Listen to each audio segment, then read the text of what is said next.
Aujourd'hui, toutes les blockchains ont le même problème. C'est ce qu'on appelle le trilemme de la blockchain. Un choix doit être fait entre la sécurité, la décentralisation et l'extensibilité. Et malheureusement, on ne peut pas choisir les trois en même temps. Ou en tout cas, ça n'est pas encore vraiment le cas aujourd'hui. Bien que les choses soient nettement améliorées depuis la naissance du Bitcoin, fondamentalement, on reste encore très loin d'avoir des technologies qui permettent à toute la planète de se servir d'une monnaie unique mais décentralisée, sécurisée et rapide quand même. On a donc en face de nous un problème que personne n'a réussi à résoudre depuis plus de 10 ans. Et puisque personne ne peut le résoudre, pourquoi essayer?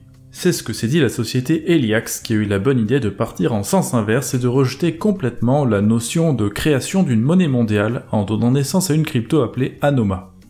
La question qui se pose alors, c'est que s'il n'y a pas de monnaie commune, qu'est-ce qu'il y a à la place? Pour avoir la réponse, on peut aller faire un petit tour dans les livres d'histoire. Avant la monnaie papier et les pièces d'or et d'argent, qu'est-ce qu'on avait? Tout simplement, le troc. Alors bien sûr, la monnaie en tant que concept, elle existe probablement depuis 20 à 30 000 ans. Donc on n'a pas de trace écrite d'un monde dans lequel l'idée même de monnaie n'existe pas. Mais jusqu'à très récemment à l'échelle de l'histoire de la monnaie, beaucoup d'endroits un peu reculés n'avaient pas facilement accès à la monnaie, même si elle était déjà très courante dans les grandes villes.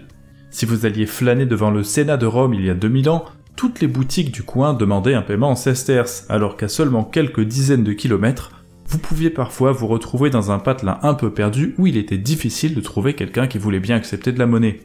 À ce moment-là, il fallait payer avec des objets qui sont eux-mêmes utiles, comme un animal, des céréales, ou éventuellement avec des objets rares et d'une grande valeur, comme des métaux, des pierres précieuses, des coquillages, etc.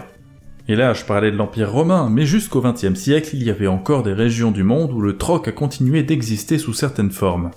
Par exemple, en Éthiopie, qui s'appelait l'Abyssinie à l'époque, il était possible de payer certains impôts avec du sel, et les paiements en sel ont représenté entre 20 et 30% du revenu du gouvernement entre 1902 et 1904. Et puis les Éthiopiens pouvaient aussi payer avec du tissu ou encore des lingots de fer. Donc vous le voyez, le troc faisant partie de la vie quotidienne, ce n'est pas une idée qui est si lointaine qu'on peut le penser aujourd'hui. Bien sûr, ça ne veut pas dire pour autant que c'est quelque chose de pratique. Si on a abandonné le troc, c'est bien parce que la monnaie est quasiment toujours plus facile à échanger, surtout avec l'aide de l'informatique. Quand vous voulez acheter une chemise aujourd'hui, vous payez avec une carte bancaire et en 10 secondes c'est réglé, même si vous n'utilisez pas habituellement la même monnaie que le commerçant et que vous êtes à l'étranger. Par contre, si le vendeur n'accepte pas la monnaie et qu'il préfère le troc, vous vous retrouverez immédiatement affublé d'une quête débile comme on peut en voir dans Legend of Zelda ou Golden Sun. Pour obtenir votre chemise, il faudra aller voir le charcutier qui a besoin d'une boîte de cure-dents, puis l'échanger contre une escalope de veau à remettre au cordonnier qui vous donnera une paire d'escarpins de taille 42, et ainsi de suite jusqu'à obtenir ce que le vendeur de chemise recherche. C'est un procédé complexe et chronophage qui est donc très agaçant pour des humains. Mais pour les ordinateurs, c'est quelque chose de très facile puisqu'ils peuvent faire des milliards de calculs par seconde. Donc quand on utilise un système de troc informatisé, en théorie les inconvénients disparaissent et il devient possible de commercer et d'obtenir ce que vous désirez sans utiliser de monnaie. Voilà l'objectif d'Anoma. Et si vous vous demandez comment il pourrait réussir à créer un système pareil, dites-vous bien que ça existe plus ou moins déjà. Regardez les agrégateurs de plateformes d'échange comme OneInch. Parfois, ils proposent des parcours d'échange qui incluent plusieurs jetons et plusieurs plateformes pour vous proposer le meilleur prix. Si j'ai envie d'acheter le jeton fantôme sur le réseau Ethereum avec du DAI, OneInch va me proposer automatiquement une transaction qui me fait vendre mon DAI pour de l'Ether avant d'échanger l'Ether contre du fantôme, et tout ça en passant par Swapper et SushiSwap. Vous le voyez, les mécanismes du genre, c'est pas de la sorcellerie. Anoma sera juste un peu différent puisque les données concernées ne seront pas traitées par un coordinateur central qui était OneInch dans mon cas. Mais avant de trop parler de la technologie derrière Anoma, je voudrais juste brièvement présenter ses créateurs. Heliax, la société que j'ai mentionnée au début de la vidéo, a plusieurs projets en cours et chacun de ces projets sont bien sûr liés à Anoma. Comme vous pouvez le voir sur leur page d'accueil, Anoma est clairement le projet le plus important. En dessous, on en retrouve 3 autres. D'abord, PlonkUp, qui est un système de preuve à divulgation nulle de connaissances de type SNARK, comme ceux utilisés par Mina Protocol, mais avec quelques améliorations qui permettent de rendre le procédé plus économe et plus rapide. Ensuite, MASP, Multi-Asset Shielded Pool, c'est un système qui permet d'échanger différents types de pièces et de jetons tout en protégeant la vie privée des utilisateurs. Il s'agit d'un système particulièrement utile non seulement parce qu'il protège la vie privée, mais aussi et surtout parce qu'il peut être utilisé sur n'importe quelle chaîne disposant des technologies requises. S'il vous intéresse, n'hésitez pas à aller faire un tour sur le site dédié qui explique comment ça fonctionne. Et en dernier, on trouve Juvix, qui est un langage de programmation destiné à faciliter la création de contrats intelligents qui peuvent être formellement vérifiés, c'est-à-dire qu'on peut s'assurer qu'ils fonctionnent bien avant qu'un problème surgisse. Donc un langage qui permet d'avoir des contrats beaucoup plus sécurisés que Solidity par exemple. Et en termes de personnel, l'équipe Eliax comprend à l'heure actuelle 42 personnes, parmi lesquelles on trouve entre autres Adrian Brink, qui en est le PDG actuellement. Il était d'une part cofondateur de Cryptium Labs, un fournisseur de staking revendu à un concurrent appelé Chorus One, et d'autre part, autrefois l'un des développeurs principaux qui travaillait sur Cosmos chez Tendermint. Sa collègue et cofondatrice Awa Son-Yin était aussi cofondatrice de Cryptium Labs et précédemment ingénieure et chercheuse chez Tendermint ainsi que Chainalysis. Christopher Gause, responsable du développement et cofondateur de Cryptium et du projet Anoma, était également chef d'équipe chez Tendermint. Fatemeh Sherazi, directrice technique et chef d'équipe à la Fondation Web3 lorsqu'elle travaillait sur Polkadot. Et on trouve même quelqu'un qui s'appelle Weidai. Bon, c'est pas le même Weidai que celui qui a travaillé avec Satoshi, mais c'est quand même une coïncidence amusante. Alors on va s'arrêter là parce qu'on n'a pas le temps de parler de tous les membres de l'équipe, mais vous l'avez compris, tout comme chez Starkware, c'est une équipe qui dispose des moyens humains d'atteindre ses objectifs. Et c'est justement de leurs objectifs qu'on va parler maintenant. Si on souhaitait résumer Anoma en une phrase, on pourrait dire qu'il s'agit avant tout d'un ensemble de technologies conçues pour créer des réseaux de coordination souverains et autosuffisants. C'est-à-dire des réseaux dans lesquels chaque personne peut trouver ce qu'elle désire, peu importe de quoi il s'agit, et ce de manière totalement indépendante d'une quelconque autorité centrale. L'idée de coordination est un peu abstraite et hors sujet pour cette vidéo, donc si vous souhaitez en savoir plus dessus, je vous conseille de lire leur Vision Paper qui est une section entière dédiée à ce concept. De mon côté, je vais me concentrer sur l'application la plus concrète et la plus simple à comprendre de ce principe de coordination, c'est-à-dire le troc, puisque se mettre d'accord pour échanger des objets, c'est une forme de coordination. Anoma permettra donc de créer des milliers de réseaux de troc à l'échelle mondiale dans lesquels tout autant de monnaies locales et spécialisées existeront de manière totalement indépendante et pourront être échangées en toute sécurité sans porter atteinte à la vie privée de leurs utilisateurs. Il y aura une architecture commune qui est celle du logiciel Anoma. Mais la monnaie du réseau Anoma créée par Eliax ne sera pas la monnaie principale de cette immense toile financière. Toutes les monnaies créées avec ce système seront 100% souveraines, elles auront leur propre nœud réseau et leur propre chaîne.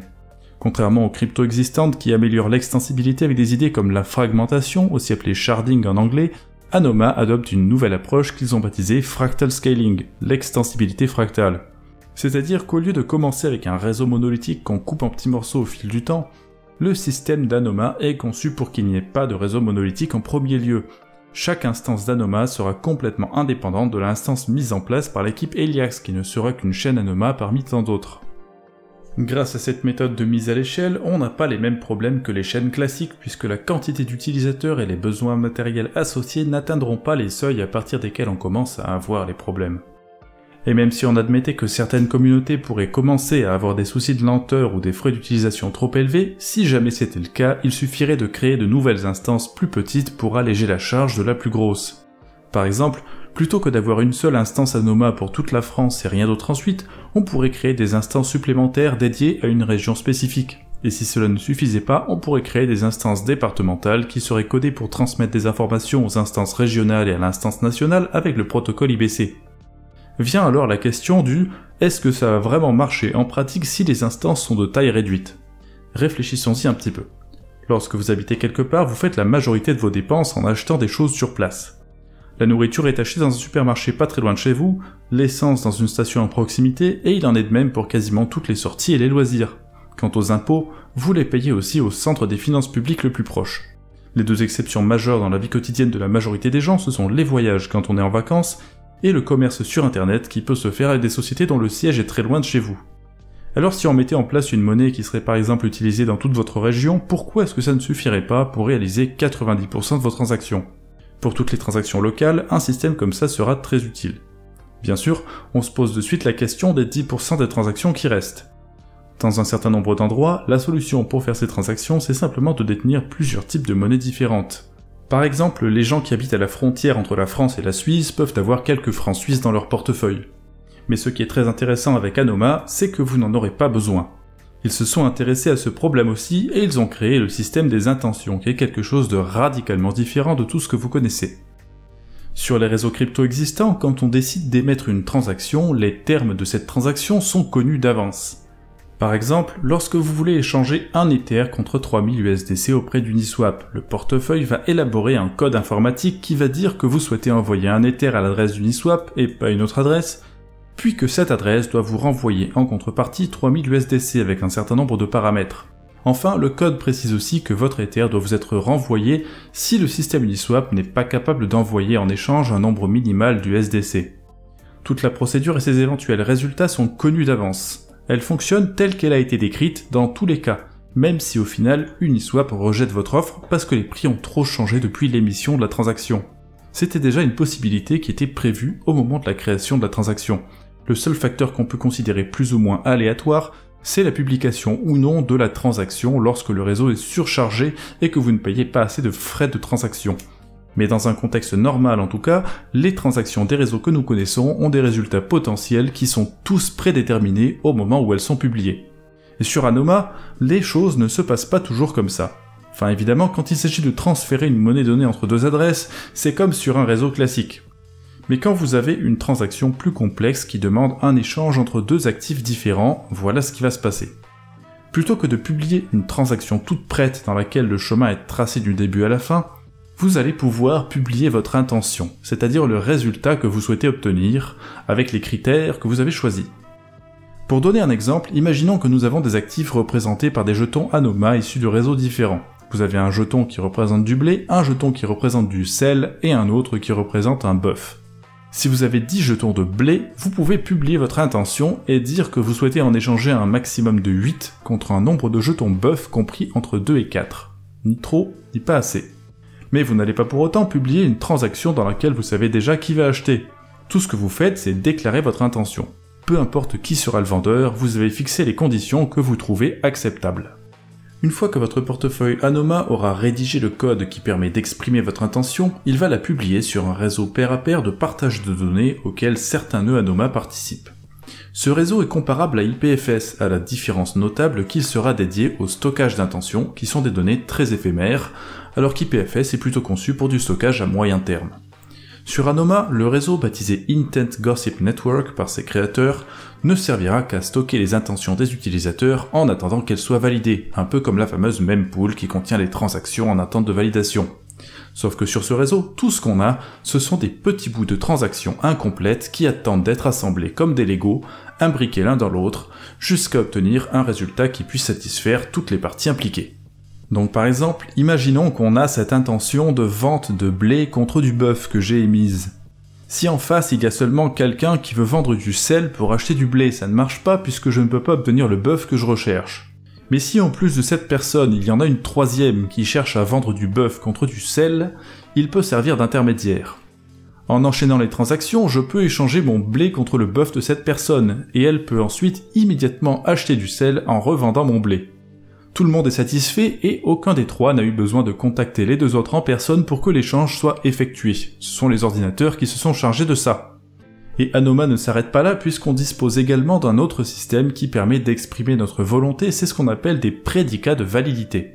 Contrairement aux intentions qui représentent notre volonté mais seulement au sein d'une unique transaction, les prédicats de validité sont une représentation de votre volonté qui est appliquée à toutes vos transactions. Chaque portefeuille peut déclarer publiquement qu'il refusera toutes les transactions dont la valeur dépasse un certain seuil, ou qu'il refusera les transactions qui ne protègent pas suffisamment sa vie privée selon certains critères. Vous pourrez aussi créer un prédicat de validité plus complexe qui refuse de participer aux transactions dans lesquelles un portefeuille criminel est impliqué, en se basant sur une liste de portefeuilles criminels fournis par un oracle de votre choix. Les prédicats de validité peuvent être assez simples mais aussi très complexes, de la même manière que les intentions. Avec ces deux systèmes, Anoma permet donc de créer des portefeuilles qui correspondent vraiment à vos désirs et à vos besoins avec des règles clairement définies et des limites que personne ne peut vous faire dépasser. Les prédicats de validité pourraient même être utilisés pour se prémunir d'éventuels contrats intelligents piratés, soit en bloquant certains types d'actions, soit en faisant référence à une liste de contrats intelligents malfaisants par exemple, qui seraient automatiquement bloqués. Bref, les possibilités sont incroyablement nombreuses. Et ce système d'intention et de prédicat de validité n'est pas la seule chose originale sur Anoma, il faut aussi qu'on parle un petit peu de la structure du réseau et des différents participants. Sur la plupart des chaînes classiques, vous avez deux grands types de participants, les utilisateurs et les validateurs, avec parfois des délégateurs quand le réseau utilise la preuve d'enjeu. Ensuite, il y a des sous-catégories de validateurs, des nœuds complets, des nœuds légers, etc. Mais pour Anoma, c'est un peu plus compliqué. D'abord, on a bien sûr des utilisateurs ainsi que des délégateurs puisqu'Anoma utilise le consensus Tendermint et la preuve d'enjeu. Il y a aussi des validateurs, mais ils ne s'occupent que de publier et stocker les transactions validées. Ils font essentiellement le même travail que sur d'autres chaînes à la différence majeure que sur Anoma, ils seront incapables de voir le contenu qu'ils publient avant de le publier, ce qui rend totalement impossible le front-running qui est fréquemment pratiqué par les nœuds réseaux d'autres chaînes. C'est-à-dire que sur Anoma, les validateurs ne peuvent pas observer le contenu des transactions et choisir d'en ralentir certaines pour leur bénéfice personnel. Avec ce système appelé Fairveo, les validateurs pourront seulement voir quels sont les frais de transaction payés par l'utilisateur. Tous les autres détails resteront confidentiels jusqu'à ce que le bloc soit publié. Ils pourront revenir aux catégories des participants. Sur Anoma, après les validateurs, vous aurez 2 catégories supplémentaires qui aideront à faire fonctionner ce système d'intention et de prédicat de validité dont j'ai parlé. Les premiers seront ce qu'on appellerait en français des propagateurs d'intention, baptisés Intent Gossip Nodes par l'équipe Eliax. Ces nœuds vont se connecter l'un à l'autre et formeront ainsi le réseau de partage d'intentions dont on a parlé tout à l'heure. Pour les aider à faire leur travail, ce réseau sera structuré et partitionné en fonction des sujets traités par les intentions stockées. C'est-à-dire qu'il pourrait par exemple y avoir un sujet appelé Forex dans lequel les nœuds intéressés ne partageraient que des intentions concernant l'échange de monnaie fiat ou de monnaie stable les représentant. Cela permettra aux propagateurs d'intentions de se limiter aux sujets qui les intéressent et de ne pas avoir à télécharger toutes les intentions qui ne les concernent pas.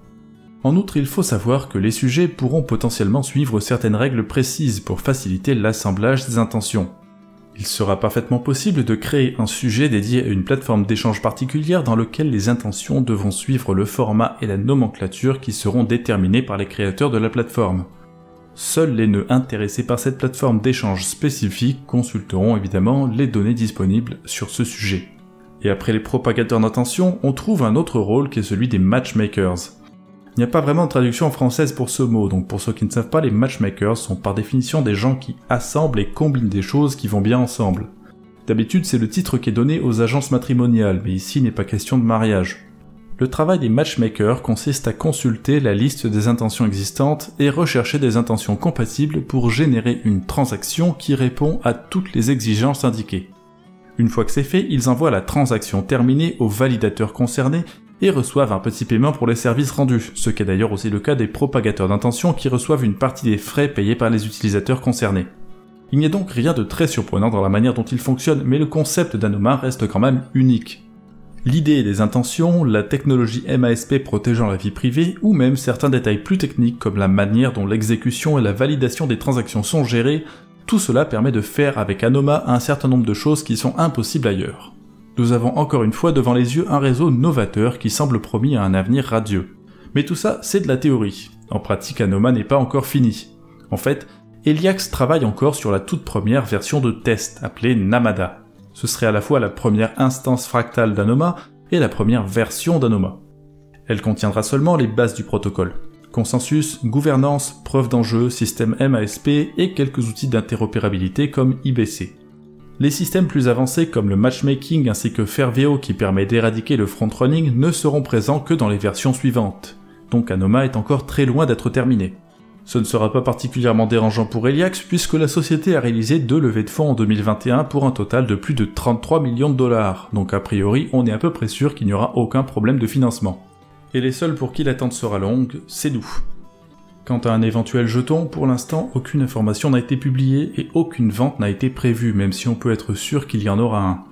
Dans le cas d'Anoma, ça pourrait paraître un peu absurde puisque par définition l'instance créée par Eliax ne sera pas plus importante que n'importe quelle autre. Mais en pratique, on risque fort de voir, au moins au début, un effet de concentration des liquidités sur cette première instance. Donc si vous souhaitez être parmi les premiers utilisateurs, il faudra probablement avoir quelques jetons. Évidemment, ce n'est pas la seule possibilité qui est offerte. Si vous êtes développeur, après tout, vous pourrez toujours créer votre propre instance totalement autonome. Et les développeurs n'ont d'ailleurs pas besoin d'attendre pour se lancer. L'hiver dernier, il y avait déjà eu un testnet public, et d'après la feuille de route pour 2022, il y aura un testnet public Namada à partir du 3e trimestre 2022, c'est-à-dire dans quelques semaines ou quelques mois au maximum. Enfin, si vous allez à la conférence ETHCC à Paris entre le 19 et le 21 juillet, vous pourrez discuter avec leur équipe sur place. Et si vous n'avez pas la possibilité de faire tout ça, mais que vous voulez quand même être tenu au courant, vous pourrez rejoindre leur serveur Discord, qui est uniquement en anglais, ou le canal Telegram que nous avons créé pour vous. Ensuite, pour approfondir, il y a le site internet, la documentation, le livre blanc, etc. Comme d'habitude, tout est dans la description, alors allez faire un tour si vous avez un peu de temps libre, parce qu'il y a vraiment un paquet de nouvelles idées et de documents intéressants chez Anoma. Et si cette vidéo vous a plu, j'espère qu'on se reverra très prochainement sur la chaîne YouTube du Journal du Coin. À bientôt!